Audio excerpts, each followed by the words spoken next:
by not being so serious. Kick over the mic. You tumble into the chair.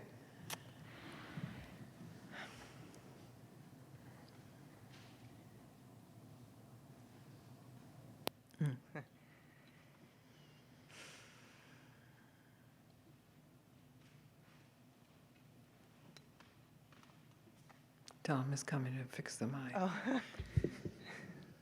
Sorry, so focused on just letting the energy settle. That's why he just comes and does what's necessary. I guess this co-op conversation sparked something for me that I just, it's not me, it's moving through me, and it has been moving through me. And it's,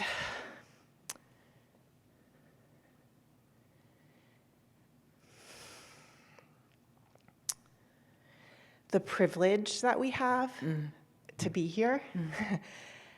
And, I look around this room and there are token people of color, but majority. I don't see them as tokens. I see them as real people. Okay. They aren't our tokens. Yeah, but we have to clear that up because some people come into a room and say, well, are there any black people here? Are there any? Okay, there's one here today, so we got our token. Do you feel like a token? You feel like you're in the right place. I know, because you wrote me a letter. He's in the right place at the right time. And he was in the darkest place, which turned out to be the right place, because that's when he was pushed up against himself. So it's semantics. I don't even know what token means. But semantics usually have something behind them. They're trying to express something, so, yeah. I get that it's important. Yeah, so we are privileged people, that's for sure. Yeah, and so it's like, and yet, like the majority of us have money, have white skin. Double privilege. Yeah, Triple and so. Privilege. What to do with this privilege? Yeah. Yes. Well, what will you do with your privilege? Because you're privileged. Totally. And it's good to not pretend otherwise. I mean, we're privileged just being in this town in this moment, by not having war come in the door, by being able to speak freely, not being worried about being monitored or followed. That's rare. So it's already a privilege, and then we can, we are refined from that. So it doesn't have to be a burden, though. Right, or like something to feel guilty about. Yes. Or like. That's like a payment for your privilege. But who are you paying with this guilt? Satan.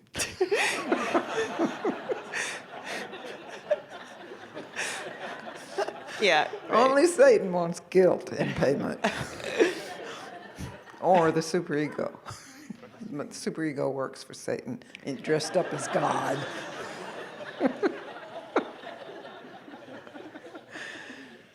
So the guilt, if it helped, yes, feel some guilt. But generally, and it may not be true for you, but generally guilt is a weight. And just generates a conversation that goes in circles of, why me and my privilege? You don't want to trade it. I mean, you want privilege, right? Really? I mean, I wouldn't want. Would you want to be underprivileged? No. No, right. So, okay, we are very lucky that we are privileged. Really? Then what do you do with that privilege? That's an altogether different matter. What do you do socially with it? What do you do politically with it? What do you do personally with it? What do you do spiritually with it? You are privileged. We are privileged. Carlos is privileged. So, like, just be in the question of it. No, let's don't have it. I mean, the question is here to be met. So when this feeling of guilt comes over you, there must be some narrative first, because it's really a false emotion. It's not anger. It's not fear. It's not despair. It's not an existential emotion that's there to keep you from dying. So it's only generated by a conversation in your head that may be based on accurate facts, but it's a narrative in your head, and it's a dead end. There's still some part of me while I'm listening to you that's like, no, I have to do something. Well, do something. But you don't have to tell yourself that you're bad, that you're not, because I can guarantee you, if you do something, it won't be enough. Right. And so you'll do more if it's motivated by guilt. If it's motivated by love, and you can't do enough, well, that's a good thing. You have more opportunities, because the motivation is not this super egoic club. Right. And that's a really fine difference that really only you can tell. I mean, I'm saying it because I can see you're emotional about this, and I appreciate that. I mean, most thinking people have recognized the privilege and felt guilty about it, but then then burdened by it and weighted down by it. But that's really in the wrong direction. How can you share your privilege? How can you honor your privilege by being true to what you have to give? How can you give away yourself? Yeah. Thank you. Where's the guilt now? Do you feel it? I didn't even realize it was there, to be honest. Well, maybe it wasn't guilt. I would say guilt is the narrative, but maybe there was another emotion that was generated by that narrative. Well, I think it was fear, actually, of like speaking up about it or bringing it to the conversation. No. Like I shouldn't be doing that. But see, yes. And maybe that is the way I that shouldn't be doing that is the same superego, maybe with a different voice tone. Right. It's you're a bad girl, you're a bad white girl, Right. You're a bad person for speaking up about this and bringing the energy down, or whatever the narrative may be. Yeah, but you're laughing because you aren't really clinging to that. So any narrative that is internal or external has to be examined with real discriminating wisdom. And it may come from the right place, it may come from some place of torture, but the narrative itself is not reliable. The energy that may be fueling it could be reliable, and that's an energy yes, what a privileged life we have, that we can even meet like this. Mm-hmm. Right. That we aren't afraid of somebody bursting through the doors and taking us away. It doesn't happen everywhere like that.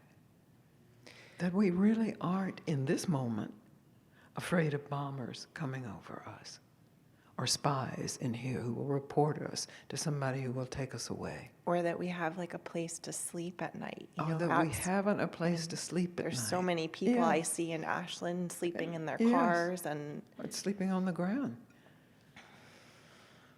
Yes. So there's so many opportunities and avenues to actually contribute to some solution. I don't know what the solution of homelessness is. I mean, I know it's the issue of our times, but I have no idea. I've read lots of proposals and thought, well, that could be wherever.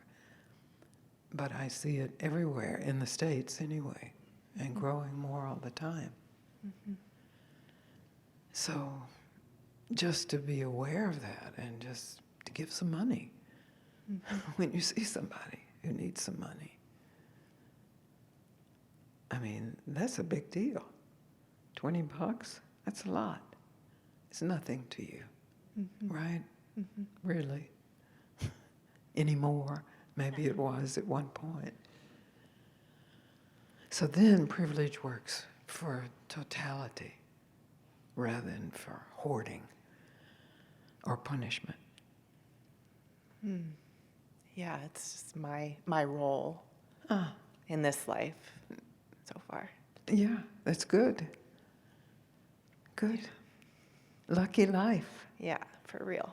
I mean, really, we are, in this room, we are all extraordinarily privileged, whatever our past was. That somehow our role in life is to wake up to the truth of what is true, always true, regardless of situation. Then how that role is played, well, in the past, I had lots of ideas of how that role was played as a protester, as doing civil disobedience, and totally valid, but not true for me somehow. It just became a polarity of my superiority then, and fixing those people who disagreed with me. Yeah. That's the worship of the superego. What's that? Too bad I didn't get to fix them. Yeah, yeah. Well, who knows what would be popping up then. Yeah. So that's right. We get humbled and recognizing what we don't have the power to fix. Doesn't mean we have to withdraw. Yeah, oh please don't be burdened by your white privilege. You're not really white anyway. I mean, you dig deep enough, we all are out of Africa. Unless you're Neanderthal, and most of those died. Right? Are you Neanderthal? Maybe. Maybe Canada. Maybe Germany. There was some left, yeah. We're black people. And we should have affinity for black people, and we shouldn't have to patronize them. Not that you were. I appreciate you were. You had to speak out. It just spoke through me, Yeah. which is perfect. It's absolutely perfect. Yeah, thanks. Yeah. But no more tokenism, I would say. Yeah. Yeah, I'm going to, of course, as soon as I get out, go on my phone and Say, look up the take definition of token. tokenism and what does it actually mean that I said that. But I'm not going to feel guilty about saying it. Good. Yeah. That's great. That's just Thanks. right. I mean, the same thing happens in spiritual groups. You know, you're superior if you're spiritual, right? Because you know something that they don't know, and you are more evolved. Or this is a human thing, and it's all about survival. It's about making it. Oh, I promised you could come up. Yes.